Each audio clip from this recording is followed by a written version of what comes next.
እነሱ በደቂቃዎች የፈቱት ሰቂፋው ውይይት በዛሬው ዘመን ቢሆን ኖሮ ስንት ገንዘብ በፈሰሰበት ስንት ጉልበት በባከነበትና እንደገና ደግሞ ውጤቱም እንዲህ ያማረ ባልሆነ ነበር።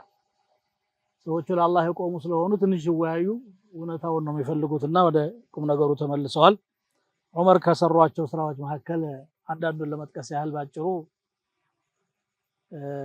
የአቡበክር የቅርብ አማካሪ ነበሩ። አቡበክር ረዲየላሁ ተዓላ ዐንሁ በሚገጥማቸው ነገር ሁሉ ዑመርን ያማክራሉ። የዑመርን ሐሳብም ደግሞ አይዘሉም። ለምን ዑመር አእምሯቸው ብሩህ ነው። ነገሮችን በቀላሉ መረዳትና መፍትሄ መስጠት ይችላሉ። ከሚገርሙ ታሪኮች መካከል አንዱን ለመጥቀስ ያህል ሰይድና ዑመር ረዲየላሁ ተዓላ ዐንሁ በአቡበክር ዘመን አስወድ አልዓንሲ የሚባል በጣም ሙስሊሞችን አዛ ያደርግ ነበርና አንድ ታቢዒ አቡ ሙስሊም አልኸውላኒ የሚባል ይዞ እሳት ላይ ጣላቸው። የሱን ነብይነት አልቀበል ሲሉ ማለት ነው። አላህ ደግሞ ከራማ ሰጣቸውና ሳይቃጠሉ ቀሩ። ከዚያ አምልጠው መዲና ይመጣሉ። መዲና መስጂድ ውስጥ እየሰገዱ ሲያዋቸው ከየት ሀገር ነው ሰግዶ ሲያበቃ ከየመን ያ በሳት የተቃጠለው ሰው ወሬው እንዴት ነው አሉት። አይ ገሌ ይባላል እሱ አሏቸው። ግን አንተ ልትሆን ትችላለህ እውነት አንተ ነህ አሉ። ያ እንግዲህ ፊራሳቸው በአላህ ይጃለው ነገር ይሰጥ አዎ እኔ ነኝ ይዘዋቸው አቡበክር ዘንድ ቀረቡና ይሄ ሰው እንዲህ ነው ብሎ ተናገሩ። አልহামዱሊላህ በኡመት ሙሐመድ ሰለላሁ ዐለይሂ ወሰለም ውስጥ እንደ ነብዩላህ ኢብራሂም እሳት ላይ ተጥሎ የማይቃጠል ሰው ያሳየኝ ጌታ ምስጋና ይግባዋሉ ይላል። ሌላው እንግዲህ ትልቁ የሰይድና ዑመር ረዲየላሁ ተዓላ ዐንሁ ውለታ በየማማ ጦርነት ላይ ብዙ ሰሃባ ነው ያለቀው። የማማ ጦርነት ማለት ሙሰይሊማ ኢብኑ ሐቢብ የሚባል ሐሰተኛ ነብይ ተነስቶ ከፍተኛ ፍጅት ነበር የተፈጠረው። ብዙ ሰዎችም አብረው ተከትለውት ጠመዋል። ያንን ለመቀልበስ ሲሉ አቡበክር ጦር አዝምተዋል።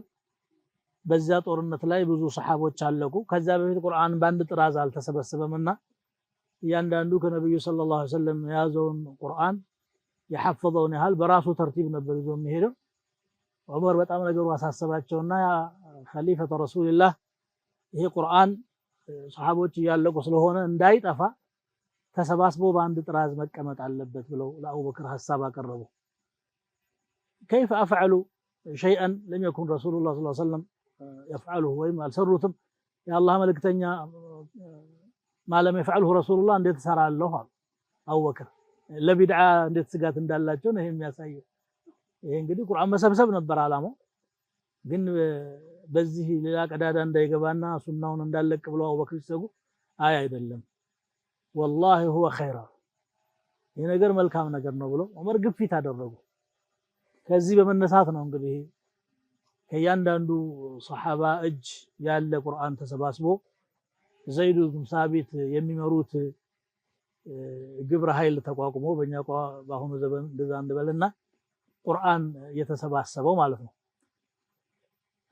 ዘይድም ይሄንን ያህል ከብዶት ነበር። እንደውም ለአን يكلفني حمل جبل كان اهون علي مما كلفني به ተራራ ተሸከም ቢለኝ ይሻለኝ ነበር ይሄንን ቁርአን ሰብስብ ከሚለኝ ብሎ ግን አቡበክር ረዲየላሁ ተዓላ ዐንሁ የዑመርን ሐሳብ ተቀብለው አረ ኸይር ነው ግድ የለም ይጠቅማል ብሎ ሰበሰቡ።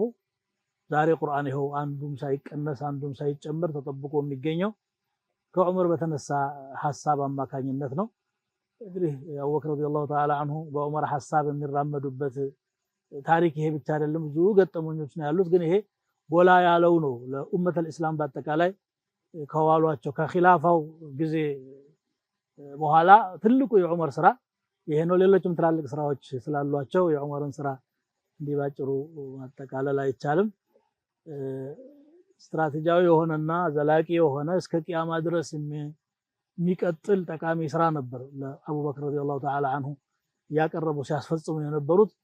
በኺላፋቸው ዘመን ደግሞ ሌላ ትላልቅ ነገር ሰርተዋል ረዲየላሁ ተዓላ ዐንሁ ወርዳ